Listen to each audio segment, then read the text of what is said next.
بسم اللہ الرحمن الرحیم۔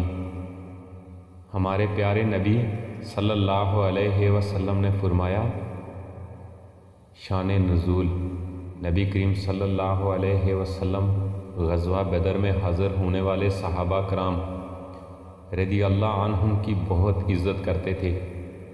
ایک روز چند بدری صحابہ کرام رضی اللہ عنہم ایسے وقت پہنچے جبکہ مجلس شریف بھر چکی تھی۔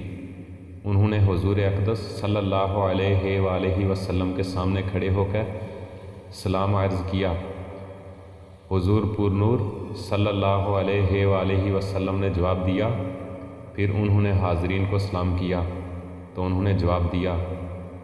پھر وہ اس انتظار میں کھڑے رہے کہ ان کے لیے مجلس شریف میں جگہ بنائی جائے، مگر کسی نے جگہ نہ دی۔ سرکار دو عالم صلی اللہ علیہ وآلہ وسلم کو یہ چیز گراں گزری تو آپ نے اپنے قریب والوں کو اٹھا کر ان کے لیے جگہ بنا دی۔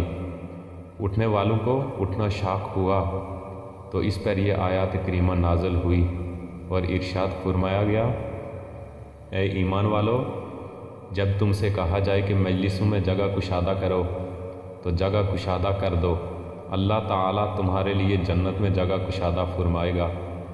اور جب تمہیں اپنی جگہ سے کھڑا ہونے کا کہا جائے تاکہ جگہ کشادہ ہو جائے تو کھڑے ہو جایا کرو، اللہ تعالیٰ اپنی اور اپنے حبیب صلی اللہ علیہ وآلہ وسلم کی اطاعت کے باعث تم میں سے ایمان والوں کے اور ان کے درجات بلند فرماتا ہے جن کو علم دیا گیا ہے، اور اللہ تعالیٰ تمہارے کاموں سے خبردار ہے۔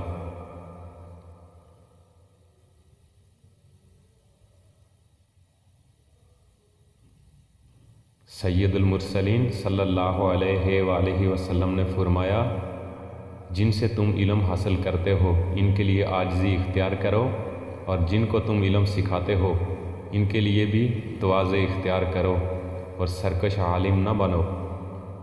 نیک لوگوں کی عزت کرنا اور بوڑھوں کا لحاظ کرنا اللہ تعالیٰ کو بہت پسند ہے۔ نبی اکرم صلی اللہ علیہ وآلہ وسلم نے ارشاد فرمایا، بوڑھے مسلمان کی تعظیم کرنا اور اس حامل قرآن کی تعظیم کرنا جو قرآن میں غلو نہ کرے اور اس کے احکام پر عمل کرے، اور عادل سلطان کی تعظیم کرنا اللہ تعالیٰ کی تعظیم کرنے میں داخل ہے۔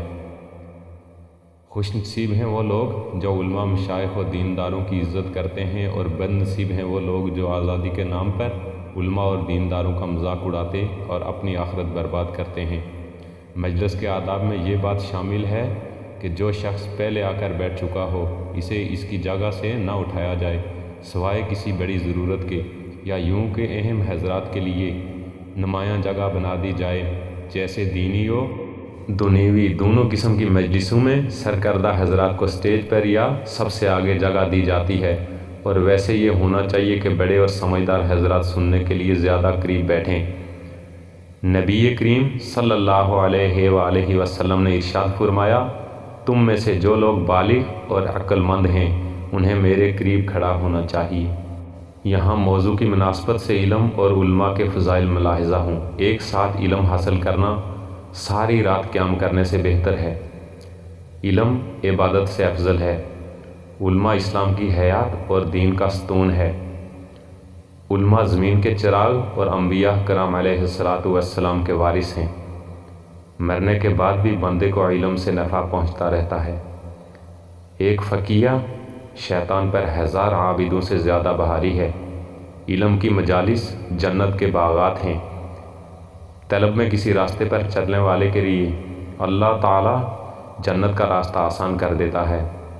قیامت کے دن علماء کی سیاہی اور شہداء کے خون کا وزن کیا جائے گا تو ان کی سیاہی شہداء کے خون پر غالب آ جائے گی۔ عالم کے لیے ہر چیز مغفرت طلب کرتی ہے، حتیٰ کہ سمندر میں مچھلیاں بھی مغفرت کرتی رہتی ہیں۔ علماء کی صحبت میں بیٹھنا عبادت ہے۔ علماء کی تعظیم کرو کیونکہ وہ انبیاء علیہ السلام کے وارث ہیں۔ اہل جنت جنت میں علماء کے محتاج ہوں گے۔